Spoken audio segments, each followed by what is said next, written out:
Salut à tous, c'est Nicolas Rago, Actarus. Suite et fin de la vidéo contre Nanonoko, c'est la partie numéro 2 du match de Heads Up que j'ai joué contre lui.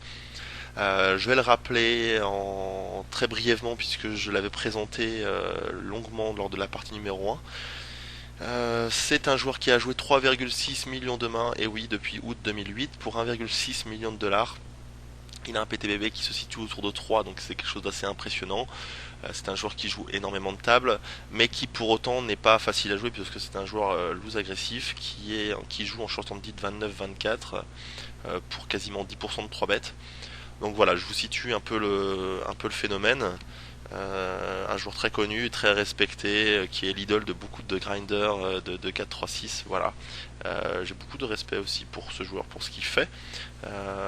Il est en train de jouer dernièrement pas mal en 25-50 avec.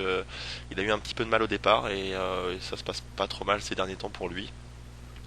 Voilà, donc jusqu'où ira-t-il, je ne sais pas. En tout cas, j'ai dans la partie 1 montré, j'ai expliqué un petit peu son style et la metagame qu'il y avait eu entre nous deux. Et puis détailler quelques mains en review. Donc là, je vais continuer ça. Je vais continuer ce.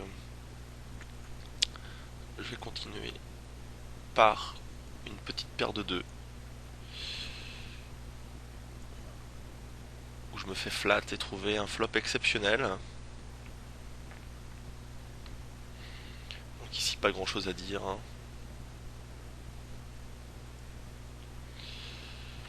J'ai 2 barrels pour value. Je suis battu par 4 et 5, brelan 3, brelan 6 au flop, qui sont des mains possibles, évidemment. Euh, Il y a la couleur qui rentre à la river. Alors ici, ce serait une erreur évidemment de pas miser. Une très grosse erreur.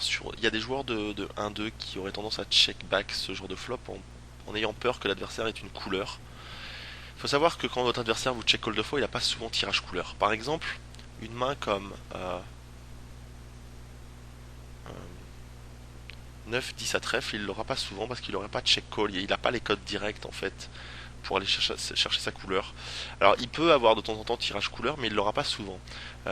Pour qu'il ait tirage couleur ici, il faudrait qu'il ait check call une main type tirage couleur plus pair, tirage couleur plus gutshot ou tirage couleur plus tirage quinte ou deux overcards, des mains de ce type là. Puisque l'adversaire ne va pas souvent check call, il va par exemple check raise ou check fold la turn. Voilà, donc ici j'ai un bet vraiment facile. Je ne suis battu que par l'as fait rentrer la couleur. Voilà, donc c'est un bet évident. L'adversaire me check Résoline, chose que je n'aime pas du tout, puisque évidemment quand il me call j'ai gagné tout le temps, et quand il me check Résoline j'ai pas gagné tout le temps. J'ai que 2750 à payer dans un pot qui fait 10 000, donc faut avoir 27% du temps la gagne. Je pense qu'il est capable de transformer en bluff certaines mains du type 5 et 6.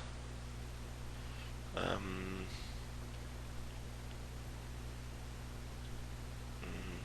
Paire de 7, paire de 5, paire de 4.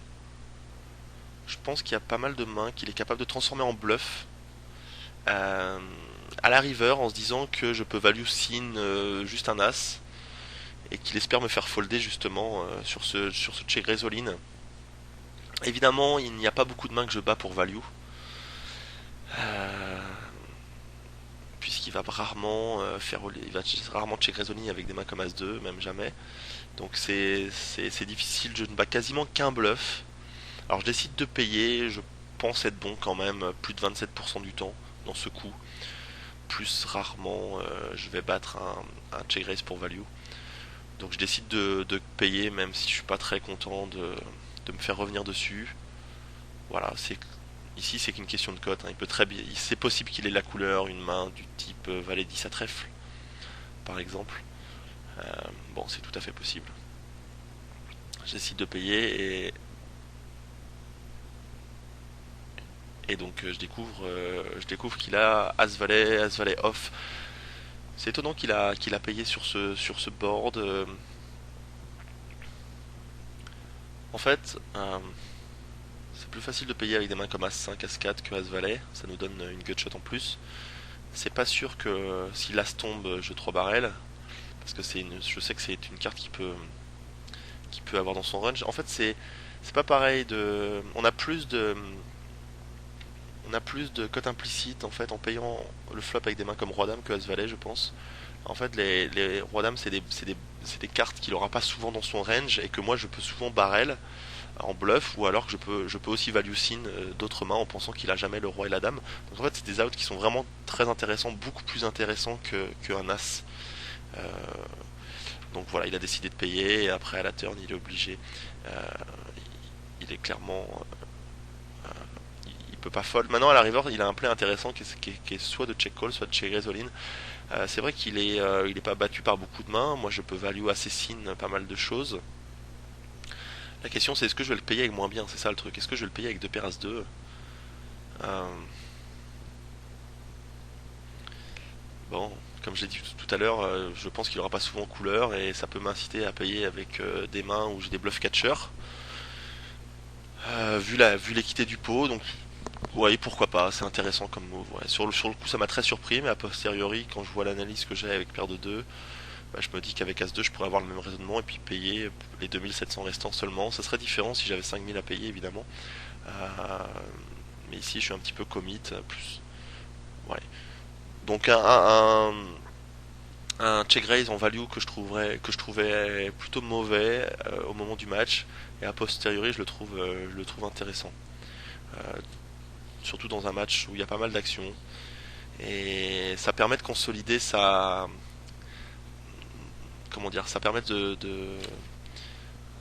si c'est une situation sur laquelle il a tendance à pas mal check raise bluff, avec des paires qui transforment en bluff, c'est intéressant de rajouter des mains comme top 2 ici, en check raise pour value. Ça permet d'élargir sa range pour value. Et c'est assez intéressant, ça me donne des calls beaucoup plus difficiles en fait, si je sais qu'il check raise pour value de paires, et qu'il check raise pas que la couleur. Ça me donne des calls beaucoup plus borderline avec par exemple des mains comme As-2. Euh, voilà.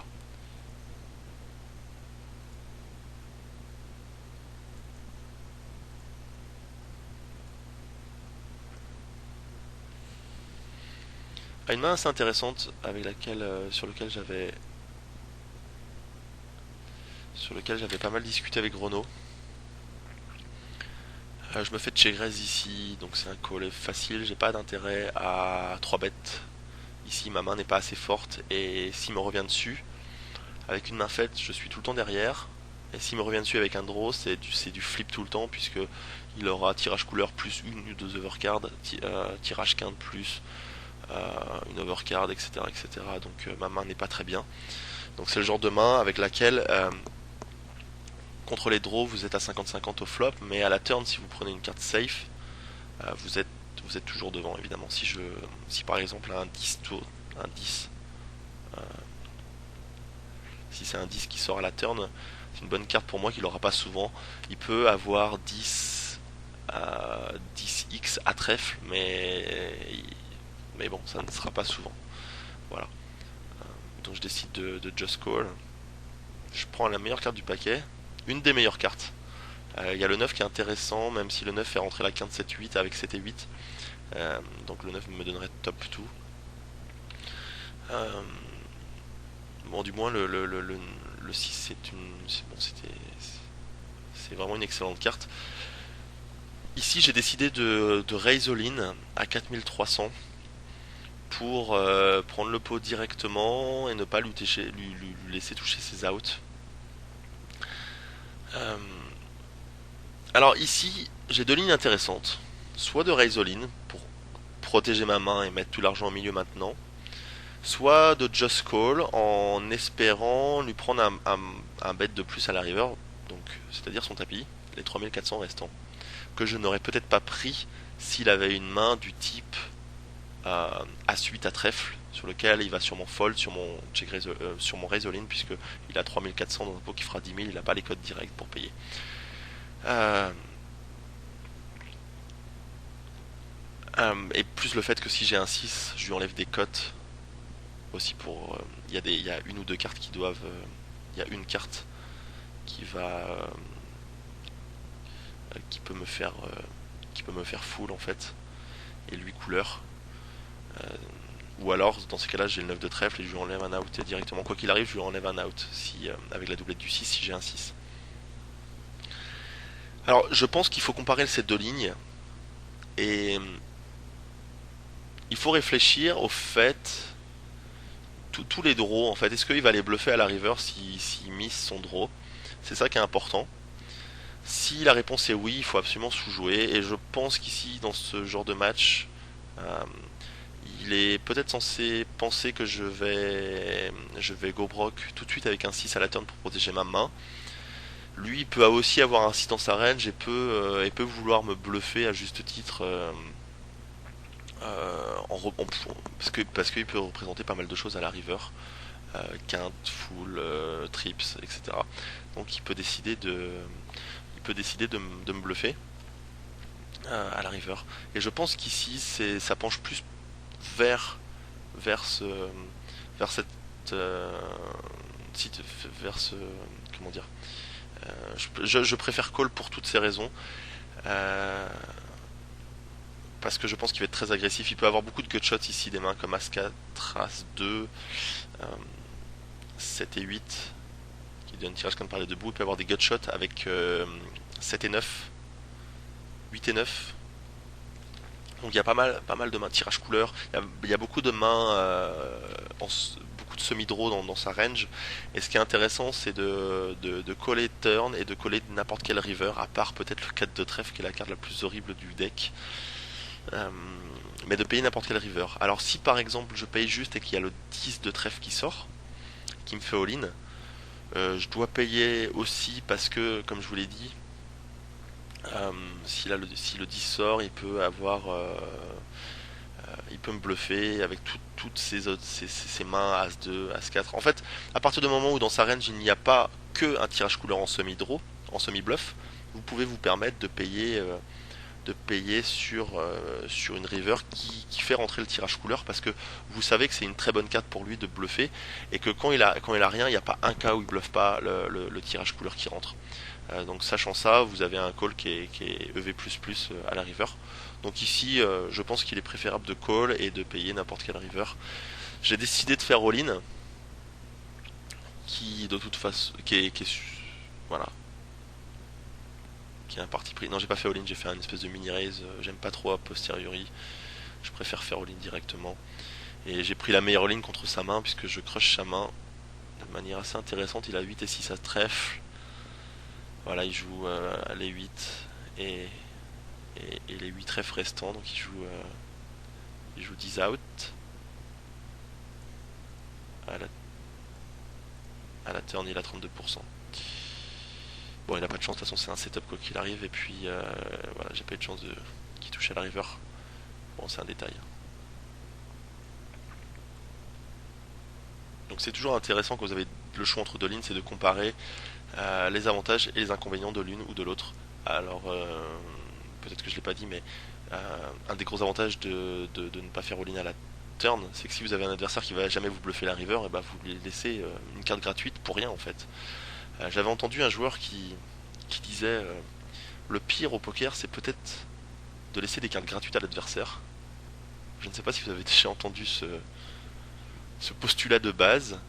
Je l'avais entendu quand je débutais le poker et puis j'avais pris ça pour acquis. Et j'avais été amené il n'y a pas très longtemps à réfléchir sur cette question. Je trouve ça juste horriblement faux comme concept. C'est juste complètement réducteur.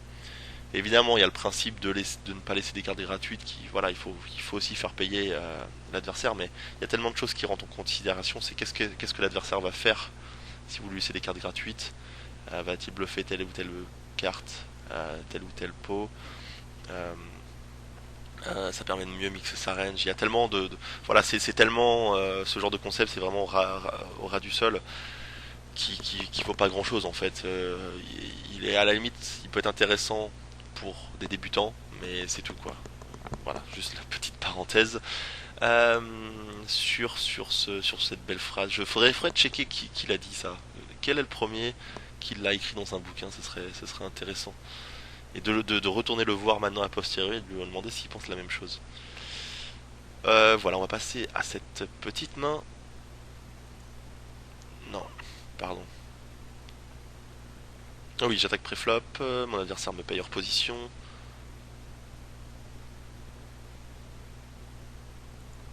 Je décide de 3 bet ce flop et de go broke avec cette main.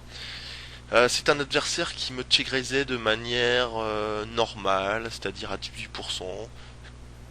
C'est pas faible, mais c'est pas non plus maniaque. J'ai décidé de go broke pour protéger ma range de 3 bêtes sur ce genre de board. J'ai envie de temps en temps de 3 bêtes bluff ici.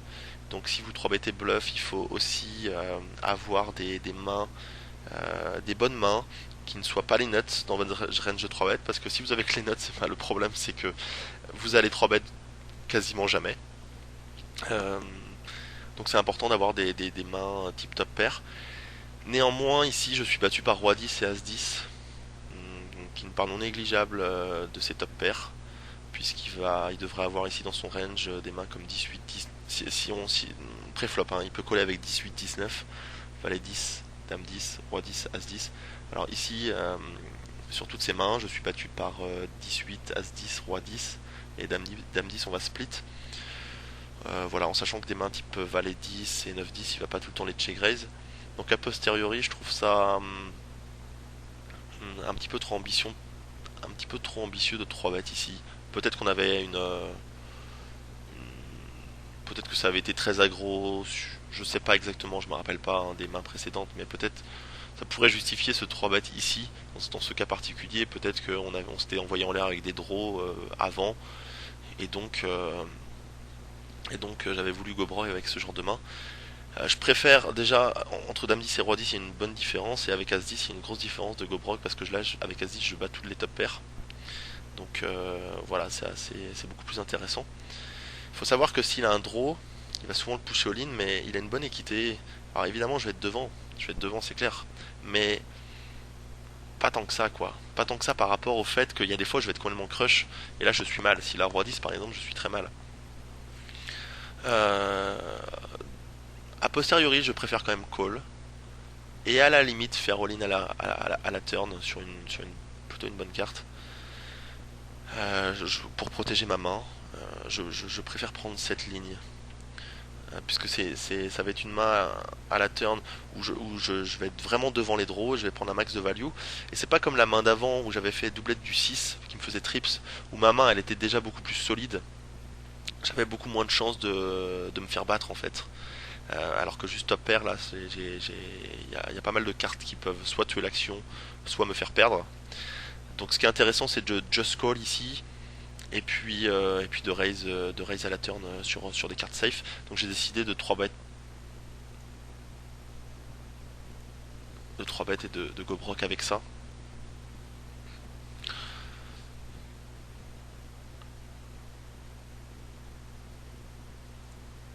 Bon évidemment c'est comme s'il faisait all-in, hein. Je paye, il paye et il a paire de 8. Donc voilà une main qui me crush totalement.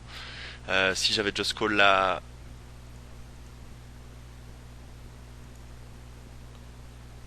si j'avais just call la turn, ça serait revenu. Si j'avais just call le flop évidemment, j'aurais sûrement tout perdu à la turn, mais encore une fois, il faut toujours, quand vous jouez contre une range adverse, c'est vous demander contre quelle main je vais perdre de l'argent, contre quelle main je vais en gagner, et quelles sont les lignes qui vont optimiser euh, mon EV contre cette range. Voilà, contre cette range spécifique. Donc contre quelqu'un qui 3 bet à 18-20%, et qui a une range assez large de check raise, qui comprend des très bonnes mains comme des draws, c'est intéressant de le punir à la turn aussi en, en raisant. Si en fait vous jouez contre un adversaire qui sait que vous avez tendance à float ces check raise et à faire all-in à la turn. C'est beaucoup. Il a vraiment. Il aura beaucoup de difficultés à continuer, que ce soit V+, à check raise ses draws en fait, puisqu'il va. Il verra jamais la river en fait. Donc voilà. Donc petite main malheureuse ici.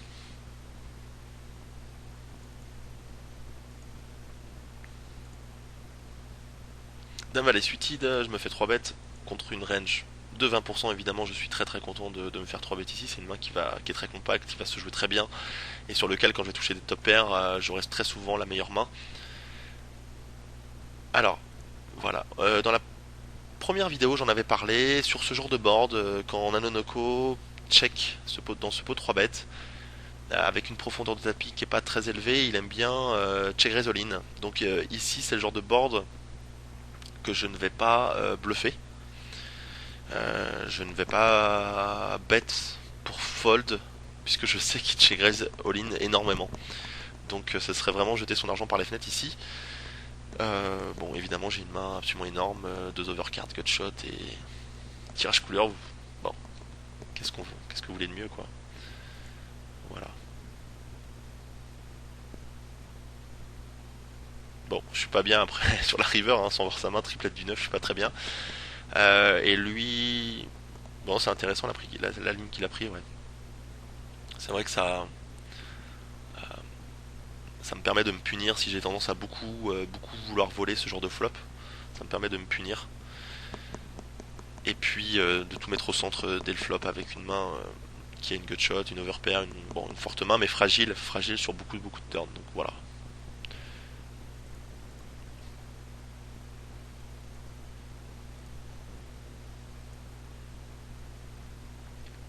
Alors je défends contre lui, je défends 9-8 off puisqu'il attaque 100% de ses boutons, donc c'est important. S'il attaquait que 65% des boutons, je ne défendrais pas cette main-là. Et puis en plus de ça, il a fait un espèce de petit raise. C'était pas à son habitude, il me semble. Hein. Il faisait très souvent 150. Il faisait les mêmes bet sizing en fait. Il faisait 150. Pré-flop, il me trop à 550 et puis il faisait souvent à peu près les mêmes standards au flop et à la turn. Il a rarement fait des overbets. Et donc je pense qu'il y avait moyen de le manipuler sur ça. J'ai pas sélectionné une main où j'ai overbet, mais sur les sizing, il y a moyen de faire des choses assez intéressantes contre lui. Le fait qu'il joue pas mal de tables et qu'il n'ait pas l'habitude justement de jouer entre des joueurs qui changent leur sizing, ça lui permet de. Bon, j'espère lui faire perdre un petit peu ses repères là-dessus. Voilà. Petite fermeture de parenthèse, je touche trips. Donc c'est bien, ça justifie le fait que j'ai payé et que j'ai bien fait, évidemment. Et je décide de donc bet ici. Je ne sais plus à quel moment du match c'est. Je change beaucoup ma range de donc bet. À certains moments, ça peut être total bluff, ça peut être que des fortes mains, que des bluffs. Ça dépend beaucoup. Je peux mixer pendant. Ça change beaucoup de paramètres. J'essaierai de faire une vidéo sur le donc bet flop, exclusivement sur le donc bet, essayer de vous parler des tenants et aboutissants de ce move, dans quel cas on peut le faire suivant la metagame. C'est très intéressant en heads up, encore plus riche en heads up qu'en six max je pense. Et il y a aussi en un tournoi ça c'est intéressant, suivant les styles adverses, on a beaucoup de fold equity. Donc c'est un move qui est très très important le donc bet, chose que Nanonoko faisait très très rarement. J'ai l'impression que c'est une arme qu'il a pas dans son jeu. Alors je ne sais plus pour quelle raison ici j'ai donc bet, peut-être qu'il avait tendance à ne plus me croire, je sais pas. Bon, en tout cas, je suis content de me faire raid ici. J'ai décidé de 3 bêtes ce flop, euh, en espérant qu'il fasse un peu n'importe quoi et qu'il me croit pas. C'est vrai que quand je 3 bêtes ce flop, ma range est très polarisée. C'est soit total air, soit un draw, ce qui ne revient pas au même, mais ça reste un bluff quand même. Soit une forte main, full ou brelan. Euh, donc je décide de.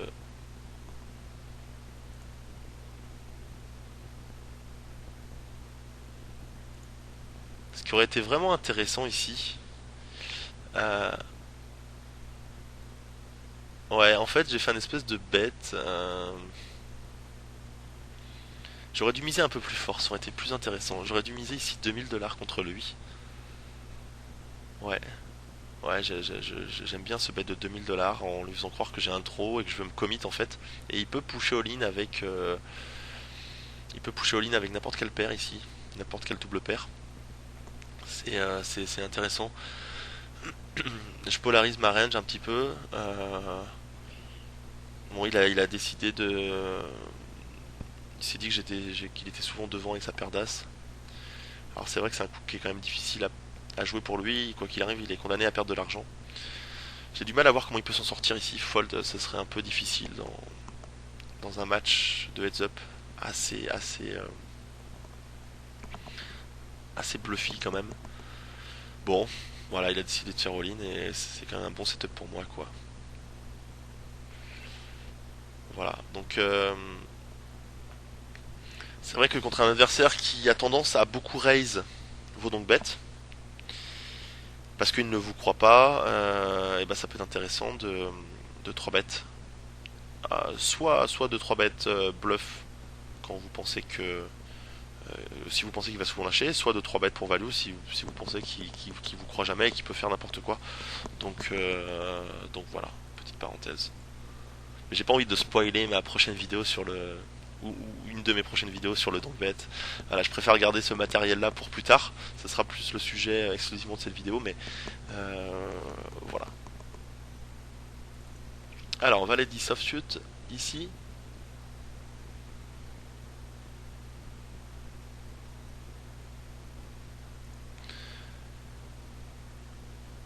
Bon, en standard, je décide de donc bet, de bet pas très cher. Là, une main qui est très très intéressante ici. Ouais. Excusez-moi, je buvais un petit coup d'eau.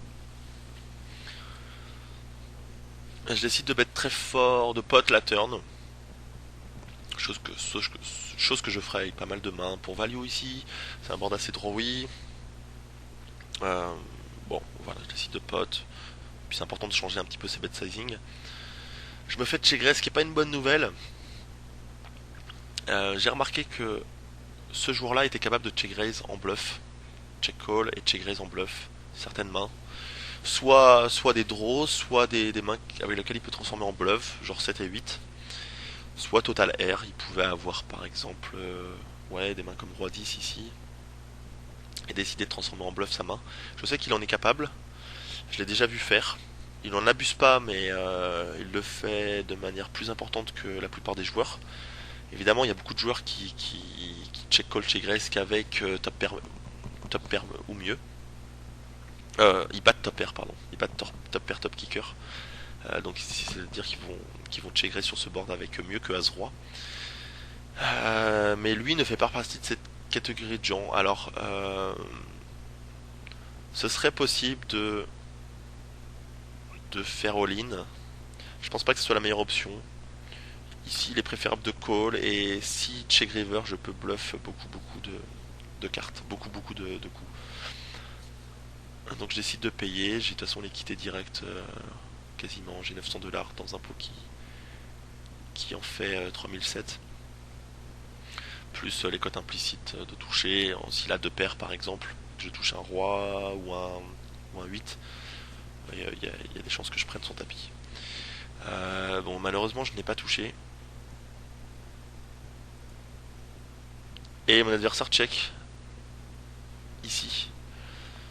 Ce qui est très très souvent un abandon. Quand votre adversaire a check raise la turn ou check raise le flop, puis de barrel à la river, à la turn, pardon, et qu'il lui reste un pot size bet à la river, en général, quand il check, c'est qu'il abandonne le coup, et très très souvent, je sais pas, 80% du temps, l'adversaire va passer sur un bet all-in. Donc ici, la flush est rentrée, je peux très bien la voir, je peux avoir bet avec n'importe quoi, toucher tirage couleur, et comme il m'a check raise tout petit à la turn, bon bah j'avais les codes pour payer ma couleur que j'ai pu toucher, donc je décide de faire un move, de faire un bet V+, c'est-à-dire 3150 tapis. Oui, en sachant que la quinte est rentrée aussi, hein. Donc lui peut l'avoir, mais a priori il y a plus de chances que c'est moi qui l'ai. Il y a la quinte 8 et 10 qui est rentrée. Donc ça fait beaucoup de cartes. Et je pense ici prendre le coup très souvent. Et malheureusement il me paye avec The Pair As 9. Donc c'est un peu dur là, c'est un peu dur. Franchement, euh, il peut vraiment fold de la river. Moi, je trouve ça assez tendu de call, hein. Parce que si j'ai une main du type 9 et 7, je sais pas moi, A7, je vais sûrement check back la river. Et si j'avais un draw comme les piques ou 8 et 10 j'ai touché, en fait la plupart des draws sont rentrés. Il y a 10 valets qui est pas rentré, c'est à peu près tout quoi en tirage quinte. Donc si j'ai un draw, il y a de très très grandes chances que je l'ai touché. C'est un des seuls draws qui bat, c'est encore 10 et valets. Et puis si j'ai une main du type roi dame, as valet par exemple, je vais check back la river.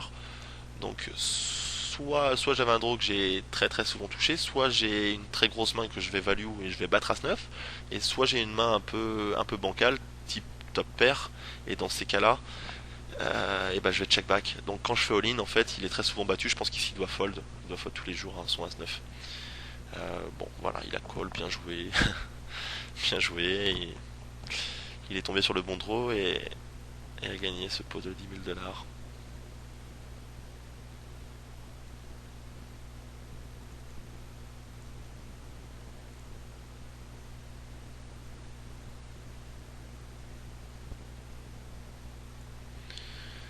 Alors de temps en temps, je change mon taille de sizing au niveau du c-bet au flop. Là, j'ai fait juste demi-pot. Ça peut arriver d'avoir certains joueurs qui ont tendance à check raise beaucoup plus ce genre de sizing là. Ça leur coûte moins cher en fait, ils investissent 450 pour gagner 450. En sachant que bah, quand ça marche pas, il y a des fois ils sont call et ils vont voir une turn, une river gratuite. Donc de temps en temps ils vont quand même gagner le coup. Ce qui est assez intéressant. Et puis de temps en temps ils vont prendre bah, très souvent, assez souvent ils vont prendre le coup directement au flop. Euh, voilà, donc c'est le fait de faire un sizing plus petit qui permet de placer un check raise avec un risque reward bien meilleur. Donc ici j'ai j'ai deux possibilités vraiment intéressantes, soit de 3 bêtes le flop, soit de just call. Bon, j'ai décidé de just call.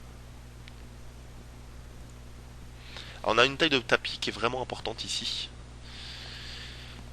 Il peut m'avoir check raise en total bluff avec des semi-draws type 4 et 5, As5, As4, les, les cœurs. Et voilà, avec ça, il peut avoir strictement rien, une main comme 8 et 9 par exemple. Il peut m'avoir check raise avec des mains pour value comme des bonnes dames, des brelans. Alors il aura très souvent, dans sa range de value, en fait, la plupart du temps, elle est crush par ma main. Évidemment, des fois il a brelan, mais ce sera quand même très rare. C'est ça qu'il faut comprendre, c'est que dans sa range pour value, il y a très souvent des top pairs, bon kicker. Alors je décide que ma main est souvent bonne ici. À noter que contre un joueur qui va float souvent, qui va tirer souvent, avec une taille de tapis assez importante comme celle-ci, je rappelle qu'on avait à peu près 7000, 7005 au départ du coup, donc c'est-à-dire 150 BB deep, contre ce genre de style size, contre un joueur qui check raise beaucoup, c'est intéressant de float beaucoup, c'est check raise, et de le punir en raisant la turn. Et ça, c'est assez difficile pour l'adversaire de se défendre s'il a rien. Si vous le faites de manière assez importante, et ben il va être obligé d'arrêter de check raise, sinon il va vous donner votre argent à chaque fois. Bon, ici, je raise pour value. Il peut me revenir dessus avec un draw. Il peut. Bon, évidemment, s'il a quelqu'un, il va sûrement payer. Et dans quel cas, bah, j'essaie de lui prendre un maximum d'argent en fait, et de lui faire payer son draw. Évidemment, s'il me shove ici et qu'il me montre mieux, bah, c'est un gros setup. Voilà. Et il a fold. Non, il a call. Pardon. Il a call. Euh, Est-ce qu'il peut jouer une très grosse main comme ça et me piéger? Pas souvent. Je pense ici que je suis souvent devant. Il peut avoir. Bon, après, s'il a touché Dame 10, tant mieux, mais je suis très souvent devant ses mains faites. Et voilà, par principe, je suis obligé de pousser all-in de toute façon. Il peut avoir des draws aussi, sur lesquels je prends pas de value, mais si votre range de raise turn, elle est trop strong et que vous avez tendance à pas pousser la river assez souvent, le problème c'est que votre range va être complètement déséquilibré avec énormément de bluff et très, très peu de mains pour value, donc je suis obligé de, de faire all-in ici avec paire de roi. Et il a passé. Donc il avait peut-être un draw, peut-être une main type dame valet, roi dame qu'il a passé, qui ne passera pas tout le temps. Ça dépend beaucoup de paramètres dans le match. Il est capable de call, il est capable de fold, à mon avis. Voilà. Je vais enchaîner avec une main intéressante. Roi dame off. J'attaque préflop, je sais bête. Non, pardon, j'ai pas ces bêtes. J'ai pas ces bêtes, chose que je ne ferai pas souvent avec ce type de main, puisque ça, c'est une main assez intéressante. J'ai deux overcards et en cas de check call, des cartes comme le roi et la dame sont des cartes sur lesquelles je vais pouvoir prendre pas mal de value. Il peut ne pas me croire et me coller avec un 10 tout le long. Donc c'est une main qui se joue bien.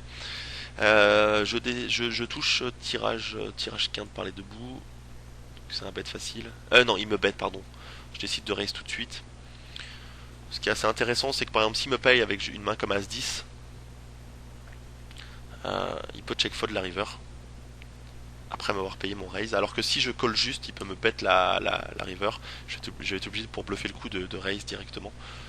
Bon, ce qui est une ligne qui est tout à fait possible aussi, hein, mais bon, j'ai pris une ligne agressive. C'était aussi pour le punir. Il y a des, j'aime bien le faire en fait. J'aime bien check back des top pairs de temps en temps au flop pour raise le c-bet, pas le c-bet, mais pour raise le bet automatique que l'adversaire a à la turn en fait. C'est assez intéressant, ça permet de le mettre sous pression et de le manipuler plus tard. Donc j'ai décidé de le raise et là malheureusement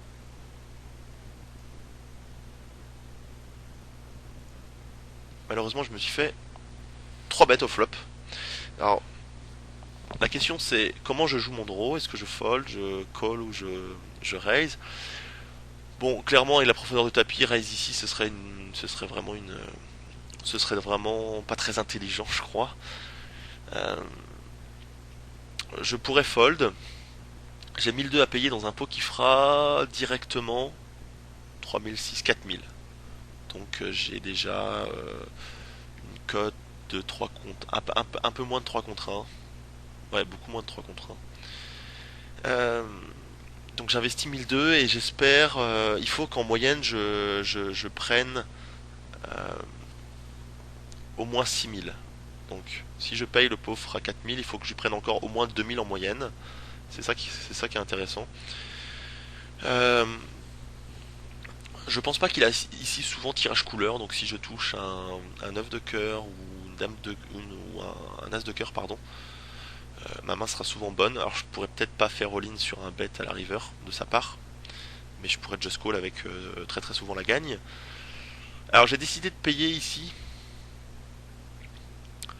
parce que les tapis étaient assez profonds et que je pense que s'il a rien dans ce coup-là, il va souvent bluffer la river et donc je pourrais prendre un gros coup. Il peut aussi avoir une main très forte type Roland. Et dans ces cas-là, je vais peut-être pouvoir prendre le tapis. Donc j'ai des outs qui sont vraiment intéressants quand même. Euh, j'ai des outs sur lesquels je peux extraire pas mal de value du fait qu'ils soient assez deep. Alors malheureusement, il y a des cartes comme les cœurs que je ne vais pas pouvoir bluffer. Je ne suis pas crédible parce que je n'ai pas ces bêtes de flop. Euh, donc c'est important toujours de considérer quelles sont les cartes qui vont vous faire gagner le coup. Quelles sont les cartes sur lesquelles vous allez pouvoir bluff. Et là en l'occurrence je n'ai pas beaucoup de cartes, je crois que j'ai pas vraiment de cartes sur lesquelles je vais pouvoir bluffer le coup de manière intelligente.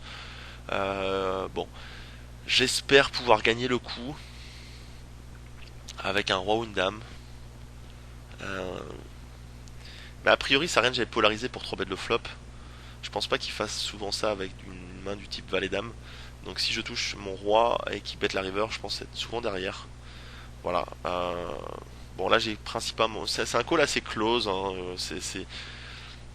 j'ai principalement call parce que je pense prendre un gros bet à la river si je touche.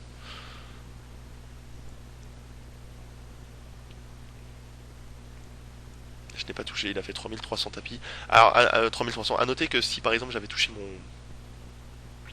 mon 9 par exemple, il peut très bien avoir quinte avec 8 et 9. Dans ces cas, je vais tout prendre, il va sûrement bet river, je fais all-in, il va payer. Euh, et s'il a 8 et 9 et que je touche un as, bah, je vais tout lui prendre aussi. Donc voilà, c'est assez intéressant. En plus, il est plus ou moins commit sur pas mal de mains. Si je touche un as et qu'il a Breland 10, Breland 7, bah c'est assez difficile pour lui de bet fold. Donc pour toutes ces raisons, j'avais payé la turn et voilà, malheureusement je n'ai pas touché. Et j'ai fold. Voilà.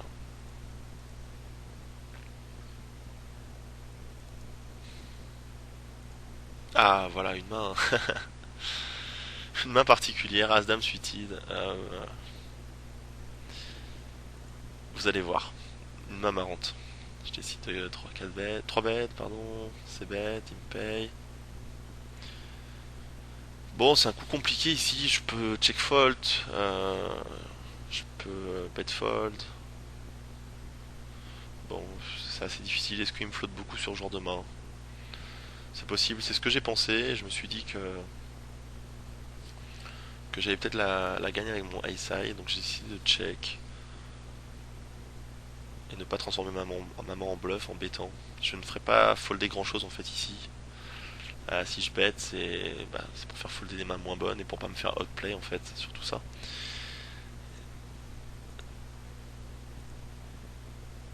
Et là, il m'a bet 2150 dans 1800, il m'a overbet, en sachant que moi j'ai que 4004 de tapis. Donc en fait, il m'empêche de lui revenir dessus en bluff. Ou avec un draw par exemple, un draw comme, je sais pas moi, Roi 9 à carreau par exemple. Je peux pas faire grand chose quoi, je suis obligé de fold, hein. Il va sûrement me payer et je peux pas call.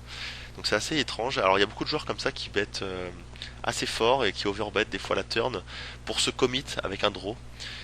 Donc là je me suis complètement level et je me suis dit qu'il avait souvent un draw dans son range parce que s'il a un 10, ça a l'air un petit peu débile quand même d'overbet ici. Euh, et a priori il ferait pas ça avec une main type paire de 7. C'est ce que je me suis dit. Je me suis dit contre un draw, eh ben on est assez souvent devant. Bah on est tout le temps devant contre un draw. Et on a à peu près 65% d'équité. Un peu, non même plus, qu'est-ce que je dis 75% d'équité. J'ai décidé que ma main était souvent bonne ici, que j'étais très souvent contre un dos, donc j'ai décidé de faire all-in. Le problème c'est que je suis un peu trop winded vu sa main. Euh, Puisqu'il me montre trips, alors c'est très très très étonnant comment il a joué, il m'a bien level. Il a overbet en me faisant croire qu'il était sur un draw et pour me laisser pusher une main assez faible, type pair ou ace high. Et ça a marché. Il m'a montré trips. Donc c'est une des seules fois qu'il m'a fait ça dans le match, cet overbet là. Donc sans information particulière, je pense que c'était assez difficile pour moi de penser qu'il puisse faire ça avec un 10. Bon voilà, bien joué. Bien joué, il est capable de changer son bet sizing. Il m'a bien level, il m'a bien eu, je crois qu'on peut le dire. Voilà. Bon, j'aime pas trop faire ce genre de raise all-in avec des mains comme Ace High. C'est assez spew quand même. La ligne est assez fine entre le bon play et le mauvais play, et on a tendance à passer très souvent du côté du mauvais play. C'est assez facile voilà, de passer de ce côté-là. Donc, je suis pas très fan de ce genre de coup. Je le fais très rarement, et quand je le fais, je suis conscient que voilà, c'est quelque chose d'assez peu standard. Voilà, c'est comme les check raise turn all-in avec pas de fold equity, on en parlait pas longtemps avec la team. En fait, de manière naturelle, quand on joue, quand on a pas mal d'expérience, on fait jamais de check raise all-in sans aucune fold equity quand on est payé. Et je pense que dans le fond, c'est un très bon, c'est un très bon point, mais on a tendance des fois à oublier qu'il y a certains coups, même sans aucune, pas fold equity, pardon, sans équité. Je me suis trompé. Euh, Parce que si on est draw in dead sans fold, et qu'on n'a pas de full equity, c'est un petit peu mauvais, mais c'est pas grave des fois de ne pas avoir d'équité dans un pot. Si on a un très gros read sur le coup, on peut se permettre de bluffer le coup. C'est un peu comme bluffer à la river, hein. Bluffer à la river, c'est bluffer un coup dans lequel on a 100% de chance de perdre au cas où on est payé. C'est un peu la même chose à la turn en fait. Et quand on joue assez cher, on a tendance à évincer de notre esprit ce genre de bluff, parce qu'on sait directement qu'on n'a pas d'équité dans le coup, et on a tendance à oublier que de certaines fois on pourrait bluffer le coup à juste titre. Voilà, donc j'évite de le faire, mais il faut sélectionner ce genre de coup et ça peut être parfois intéressant. Euh, As 10 suited, j'essaie de flat.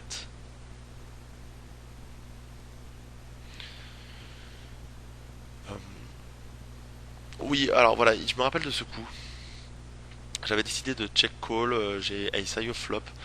Euh, on est relativement, on n'est pas très profond au début du coup, mais on est un peu plus de 100 grosses bandes quand même. J'avais décidé de prendre une ligne de check raise à la turn. Si me bêtait si me bêtait la turn, voilà. Je pense qu'ici c'est bien plus fort de raise la turn. Euh, je peux lui, je peux folder peut-être des 8. Je sais pas à quel moment, dans quel état d'esprit il me voit, mais s'il me voit, si c'est que s'il est persuadé que c'est un check raise pour value, il peut fold beaucoup de mains très fortes comme des top pairs. Euh, bon, c'est vrai que dans mon range, il n'y a pas tant que ça de mains qui value à part Brelan et de pair 6-8. Euh, c'est un peu le problème. Bon, je sais pas. Ouais, j'ai décidé. Je pourrais avoir des mains comme Roi Dame aussi qui check raise pour value. Bon, j'ai décidé de check call avec la combinaison du fait que j'ai Ace High et du fait que si je touche un cœur, il va très souvent barrel en bluff. Bah, j'ai rarement les cœurs en fait, donc c'est une main, c'est un draw qui peut avoir et que moi j'ai très rarement. Donc comme il sait que je l'ai très rarement, bah il peut le barrel pour représenter la flush, mais aussi il peut barrel assez sin des mains comme des top pairs, donc j'ai décidé de sous-jouer. Bon, a posteriori, peut-être que check raise c'est mieux, même si je représente pas masse de choses.